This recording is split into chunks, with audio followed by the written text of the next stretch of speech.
ববলি যদি রাজি থাকে, ববলির ছেলে সে আমি বিয়ে করতে রাজি, কারণ ববলিকে আমার অনেক ভালো লাগে। আমাকে যদি এখন অফার দেয় আমি এখনই রাজি। শাকিব খানের চোখের চাউনি আর আমার চোখের চাউনি সেম। আমি এক দৃষ্টিকে অনেকক্ষণ তাকিয়ে থাকতে পারবো, চোখের পলক লড়বে না, হাসিও আসবে না। আবার হাজারো মানুষের ভিতরে আমি একটা মেয়েকে জড়িয়ে ধরতে পারবো, যেটা শাকিব খান পারবে, অন্য কোনো ছেলে পারবে না। আমি শাকিব খান ছাড়া তো ছবি দেখি না। শাকিব খানের সাথে যে নেগে ছবি করবো আমি তার ছবি দেখবো।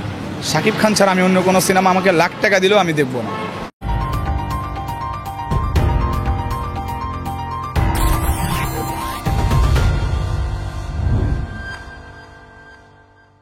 হঠাৎ আমরা সাকিবিয়ান আমাদের ভাবি। শাকিব খান ছাড়া তো ছবি দেখি না। শাকিব খানের সাথে যে নেগে ছবি করবো আমি তার ছবি দেখবো। শাকিব খান ছাড়া আমি অন্য কোনো সিনেমা আমাকে লাখ টাকা দিলেও আমি দেখবো না। শাকিব খানকে আমি শুরু থেকে ফলো করি 2006 থেকে, তাহলে আমি কেন অন্য হিরোর ছবি দেখব? আর শাকিব খানকে দেখে মনে অনেক কিছু জেগলো, যা আপনাকে বললাম 26 সালের শেষের দিকে শুরু করে দেবো ইনশাল্লাহ। সব কিছু গোছায় আনতেছি।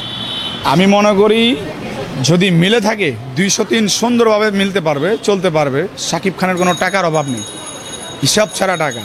আর যদি মিল না থাকে তাহলে 203 তো থাকতে পারবে না। আর শাকিব খান চাচ্ছে 2 স্ত্রী থাকুক, কারণ 2 ঘরে 2টা সন্তান, তো ওই হিসাবে 2 জনকে রাখতে চাচ্ছে।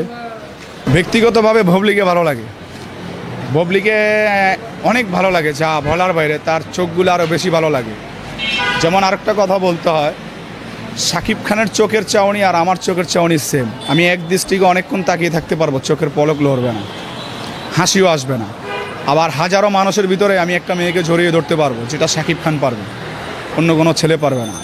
শাকিব খানের সিনেমা যখন দেখি তখনকার থেকে ওই জিনিসগুলো আমার মাথায় ঢুকে গেছে।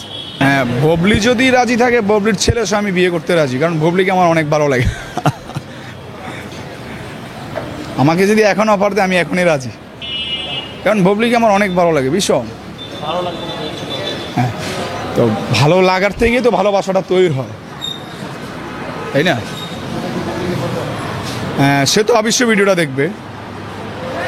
আর আমি তো এখন আলোচনায় আছি, সেটা আপনি জানেন। ডক্টর অনুজকে আমি 2 মাসের আলটিমেটাম দিয়েছিলাম, 60 মিলিয়ন ভিউ। তো আমি চাই বাংলা সিনেমায় যাই। বর্তমানে আমি মির্জা ফখরুলের ছেলে জাহিদ ফখরুল হিসাবে পরিচিত, কারণ ডক্টর অনুজকে আমি 2 মাসের আলটিমেটাম দিছি যে চাইলের দাম বেশি, ডালের দাম বেশি, মাছ মাংস সাধারণ পাবলিক ভাবতে পারে না।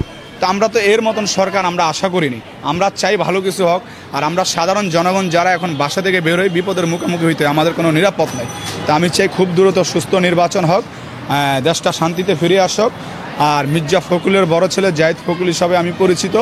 পেপার পত্রিকাতে আমার নাম, জনকণ্ঠতে আমার নাম, বাংলাদেশ প্রতিদিনে আমার নাম, আমার ছবি।